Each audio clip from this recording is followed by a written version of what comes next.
नमस्कार, सुस्वागतम. श्रावण मासी हर्ष मानसी. आजच्या या तिसऱ्या एपिसोडमध्ये मी पूजा काळे तुमचं सहर्ष स्वागत करते.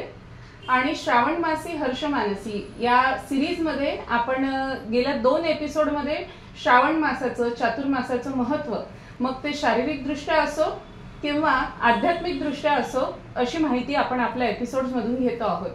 श्रावण महिना म्हटलं की आजूबाजूला हिरवळ दाटलेली असते आणि या हिरवळीमध्ये काही विशिष्ट रानभाज्या सुद्धा उगवतात, ज्या याच चातुर्मासात खाल्ल्याने त्यांचा परिणाम आपल्या शरीरावर खूप चांगला होतो किंवा या वातावरणात ते आपल्या शरीराला मानवतात. तर ह्या रानभाज्यांच्या काही वेगवेगळ्या कलाकृती आणि वेगवेगळ्या पाककृती आपण आपल्या काही मैत्रिणींकडून जाणून घेणार आहोत. तर या श्रावण मासामध्ये आपल्याला भाजी विकत घ्यायला गेल्यानंतर एक फळभाजी दिसते. ती फळभाजी आपण सगळेजण विकत सुद्धा घेतो आणि घरी त्याची भाजी आपण बनवतो. काटेरी फळ, त्याला करुटले किंवा करटुले असं म्हणतात आणि विशेषतः ही भाजी या श्रावण मासामध्ये, या चातुर्मासामध्ये भरपूर प्रमाणात खाल्ली जाते. त्याचा शरीराला होणारा फायदा खूप असतो. पण या करुटल्यांच्या भाजी व्यतिरिक्त जर का त्याचे काही आणखी पदार्थ बनवता आले तर आपल्या जेवणामध्ये ते समाविष्ट करून घेण्यास आणखी सोपी जातं. तर या करुटल्यांपासून आज काय नवीन रेसिपी बनवायची आहे, त्यासाठी आपल्या हेमलताताई आजच्या एपिसोडमध्ये सहभागी आहेत आणि त्यांनी एक नवा शोध या करटुल्यांच्या भाजीसोबत लावलेला आहे. ते आपण जाणून घेणार आहोत की त्यांनी नवीन प्रयोग त्याबरोबर काय केलेला आहे. नमस्कार, मी हेमलता मारुती वरोकार, सहाय्यक शिक्षिका आहे पंचायत समिती बाळापूर इथे. आणि आज मी तुम्हाला करटुल्या, पूजाने जसे सांगत होते तुम्हाला की करटुल्याविषयी आपण जे नवीन पदार्थ बनवणार आहोत तो कोणता आहे ही सगळ्यांना उत्सुकता लागली असेल. तर करटुल्याची भाजी आपण आता सहज सर्वजण खातोच, पण करटुल्यापासून आता करटुल्याची भाजी हे जे जुने लोक आहेत त्यांना आवडते. मग नवीन मुलांना जर खायला दिले तर ते आम्ही असं काही खात नाही, आम्हाला ती नको, तुम्हीच खाते असं करतात. तर मग मुलांनी पण ही खावी, कारण की ते आपल्या आरोग्याला खूपच पौष्टिक आहे. आजकाल आपण पेपरमध्ये पण वाचतो करटुल्यांचं महत्व, त्याच्यामध्ये किती प्रकारचं B12, कोणते अमिनो ऍसिड, सगळंच काही प्रकारचं आहे. म्हणजे मुलांनी खाल्लं पाहिजे, आपली इच्छा असते. कारण की आजकाल मुलं खूप वीक राहत आहेत, ते कोणतं खात नाही पौष्टिक. पण मग त्यांना त्यांच्या आवडीच्या नुसार जर आपण हे करुटले करून दिले तर ते खाऊ शकतात. तर ही एक फ्युजन रेसिपी म्हणता येईल आपल्याला. रानभाजी आणि नवीन यांचे पदार्थ यांचं हे फ्युजन आहे. तर आपण करत आहे करुटल्याच्या याच्यापासून मोमोज तयार. मोमोज मुलांच्या आवडीचे आहेत, तर ते मोमोज हे खाऊ शकतात. तर त्यामुळे आपण ही भाजीचे मोमोज बनवणार आहे आणि त्याच्या आवरणासाठी त्यातही आपण अजून एक नवीन पौष्टिकपणा वाढण्यासाठी त्याचं जे आवरण आहे ते आपण नाचणीच्या पिठापासून बनवत आहे. तर हे नाचणीचं पीठ जे आहे ते आपल्याला माहिती आहे हिमोग्लोबिन वाढण्यासाठी, कॅल्शियमसाठी किती आवश्यक आहे स्त्रियांना पण आणि मुलांना पण. तर त्याच्यासाठी आपण मैद्याचं आवरण न घेता नाचणीचं आवरण घेतलेलं आहे. तर त्यामुळे त्याची पौष्टिकता अजूनही वाढते आणि टेस्ट सुद्धा वाढते. जर मुलांना खायला तर मुलं नक्कीच ही खातील याची मला गॅरंटी वाटते, म्हणून मी हे करत आहे.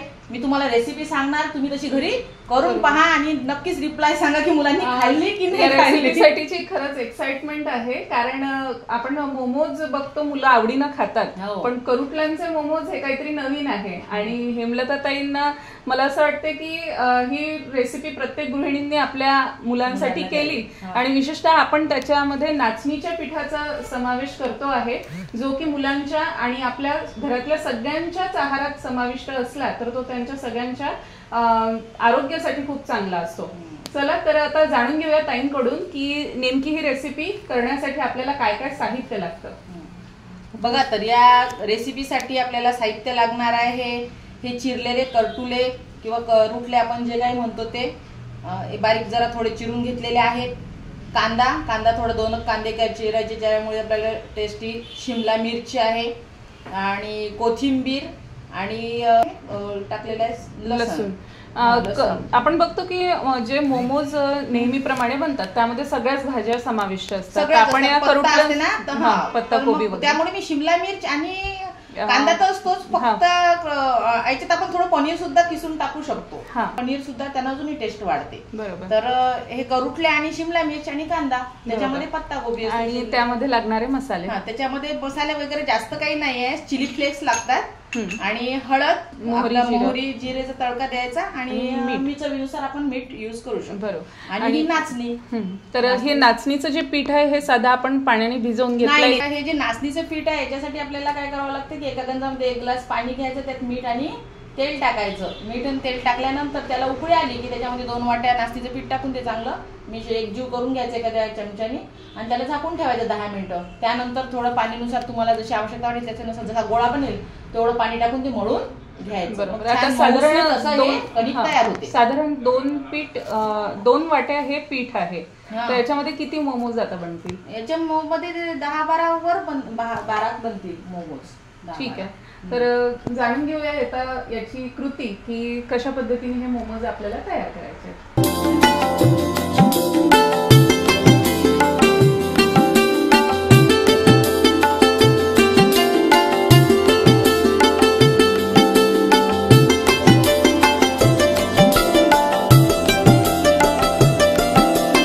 करुटल्याचे मोमोज बनवणार आहे तर त्याचं जे आपण स्टफिंग तयार करतोय तर ही स्टफिंग म्हणजे एक प्रकारची भाजीच असते. तर त्याला पहा त्याची रेसिपी आहे.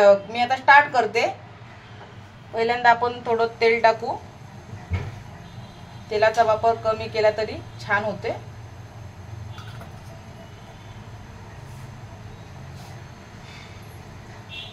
थोडं तेल गरम होऊ द्यावं.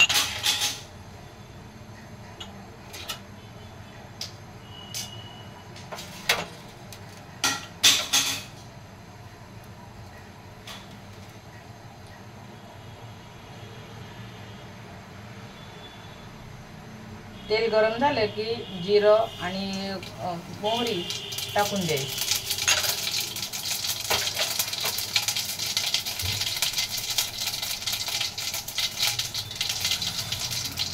त्यानंतर लसूण टाकू.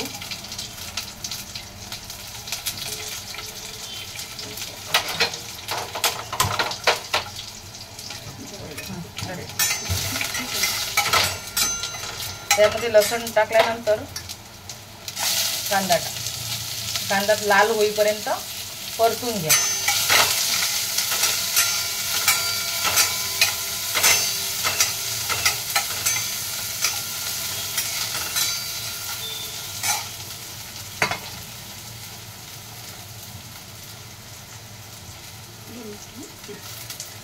तर आपण बघितलं साधारण स्टफिंग बनवताना त्याच्यामध्ये वेगवेगळ्या पालेभाज्यांचा उपयोग होतो मोमोजमध्ये.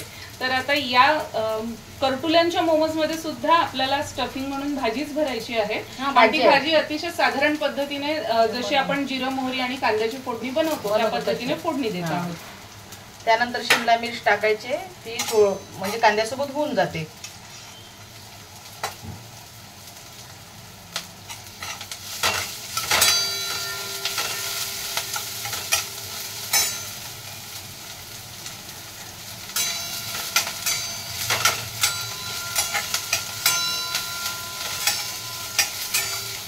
बघा आता कांदा लालसर होत आलेला आहे. तर फक्त आपल्याला इथे एक लक्षात ठेवायचं आहे, आपण हे चिली फ्लेक्स वापरायचे याने जास्त चव छान येते. लाल तिखट टाकलं तरी चालेल पण याची जी चव आहे ती एक निराळी येते म्हणून आपण याचा वापर करणार आहोत. हे छान तेलात होऊ द्यायचे. त्यानंतर हळद आणि चवीनुसार मीठ आपण घालून घ्यायचं.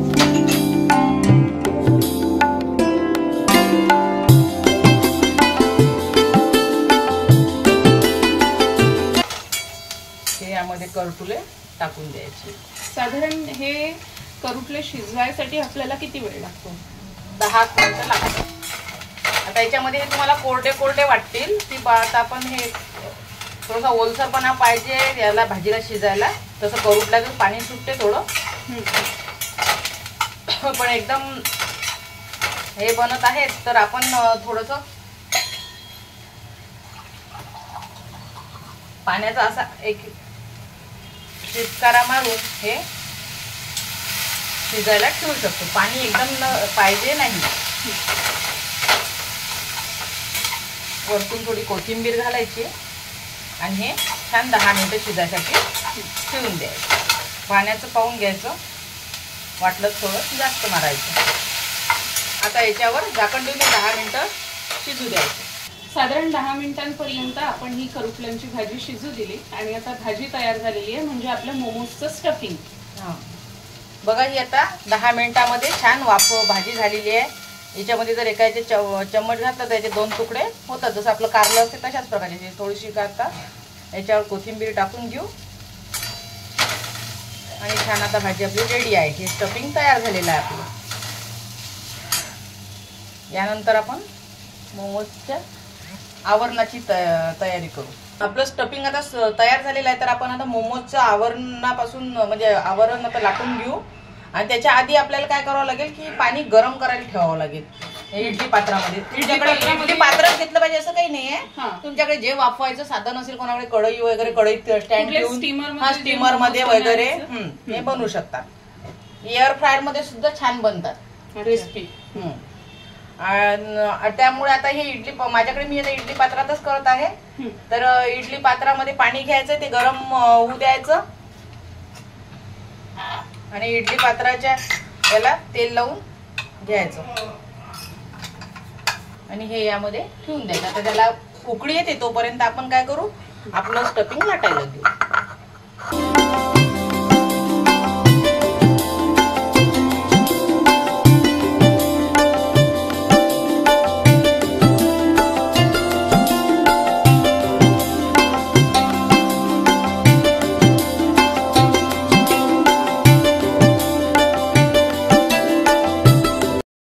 पातळ लाटायचा थोडा.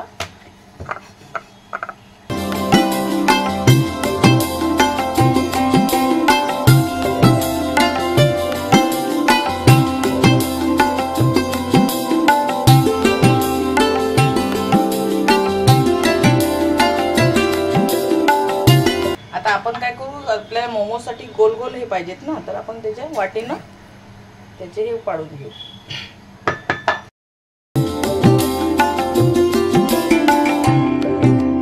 तुम्हाला वाटत असेल हे चिटकत नाहीये तर आपण पाणी लावून सुद्धा त्याला चिटकवू शकतो. तर आपल्याला थोडंसं स्टफिंग आपण घेऊ. हे यामध्ये असं फिलअप करायचं, जितकं तुम्हाला बसवता येईल तितकं. थोडं चव लागली पाहिजे म्हणून, फार कमी काही चांगलं वाटणार नाही, एवढं तरी बसवायचं. ते दाबायचं आणि काठाला थोडंसं पाणी लावून घ्यायचं. आता याला तुम्हाला कोणत्या प्रकारचा आकार द्यायचा आहे, तुम्ही आता टीव्हीवर वगैरे इकडे तिकडे बघताच की मोमोजचे आकार हे वेगवेगळे असतात. तर आपण आता कोणता द्यायचा हे आपल्यावर आहे. मी याला साधा देते. आपण याला छान मुरड वगैरे घालून, याच्यामध्ये तुम्ही पनीर सुद्धा घालू शकता. जर तुमच्या मुलांना पनीर आवडत असेल तर पनीर सुद्धा घालायचं, छान चव येते. आवडीनुसार आपण आवडीनुसार भाज्या किंवा कुठलेही जे मोमोज मध्ये मुलांच्या आवडीचे पदार्थ आहेत किंवा आता याचा थोडा वेगळ्या प्रकारे करू. हे मोमोज जे आहेत हे तयार झालेले आहेत आपले. आपण याला वेगवेगळे आकार दिलेले आहेत, करंजी सारखा, काही वेगळं पोटली सारखा, आणि हे साधेवाले. तुम्हाला जो आवडेल तो आकार, पण मी मुद्दाम 2-3 प्रकारचे करून दाखवले. आता हे आपण वाफायला ठेवणार. आपल्या पाण्याला उकळी आलेली आहे, तर आपण आता हे एक एक या ह्याच्यामध्ये ठेवू.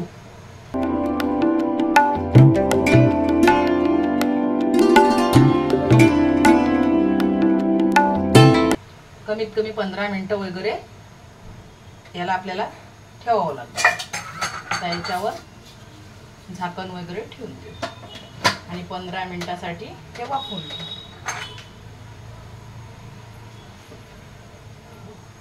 तर अशा प्रकारे आपले करुटल्यांचे मोमोज आता आपण वाफवायसाठी ठेवलेले आहेत. साधारण 15 मिनिटांपर्यंत हे मोमोज तुम्हाला वाफवून त्यानंतर आपल्या खाण्यासाठी ते तयार होतील.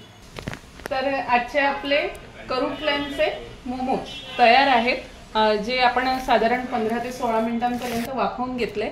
आणि आपण बघू शकतो की ज्याप्रमाणे आपण रेग्युलर मोमोज हे वेगवेगळ्या चटण्यांबरोबर घेतो, शेजवान सॉस असेल, त्यानंतर टोमॅटो सॉस असेल, त्यांच्याबरोबर मुलांना कुठलाही पदार्थ खायला फार आवडतो. तर तयार आहेत करुटल्यांचे अतिशय पौष्टिक नाचणीच्या पिठाबरोबर बनलेले करुटले. आणि ताईंनी, हेमलता ताईंनी ज्या पद्धतीने आजची ही रेसिपी आपल्याला सांगितली आहे, खरंच अतिशय गावराणी भाजीला हा एक फ्युजन पदार्थ आहे. फ्युजन म्हणून नवीन मुलांना काहीतरी आवडणारे आहे. तर तुम्ही सुद्धा, आपण बघू शकतो की या स्टफिंग जर का आपण असं काढलं तर आतमध्ये ही याची भाजी, करुटल्यांची भाजी आणि ही वरचं स्टफिंग हे अतिशय खाण्यासाठी पौष्टिक आणि पचायला हलकं. तर करुटले हे आता जेणेकरून आपण फक्त पोळी भाजी म्हणून खाल्लेले आहेत, तर आता तुम्ही सुद्धा घरी नक्की करून बघा की मोमोज म्हणून सुद्धा लहान मुलांना ते फार आवडतील आणि घरातल्या सगळ्यांसाठी आरोग्यवर्धक सुद्धा ठरतील. तर आजच्या आपल्या या एपिसोडमध्ये श्रावण मासी हर्ष मानसीमध्ये आपण रानभाज्यांचं महत्व आणि रानभाज्यांना घेऊन काही रेसिपीज बनवणार आहोत. पुढल्या एपिसोडमध्ये सुद्धा रानभाजी बरोबर काहीतरी नवा पदार्थ आपण बघणार आहोत. तत्पूर्वी हेमलता ताईंना आपण खूप खूप धन्यवाद देऊया की त्यांनी आज आपल्याला एवढा सुंदर रेसिपी या एपिसोडमध्ये शिकवली आणि रानभाजीचं महत्व आपल्या सगळ्या प्रेक्षकांना समजावून सांगितलं. धन्यवाद.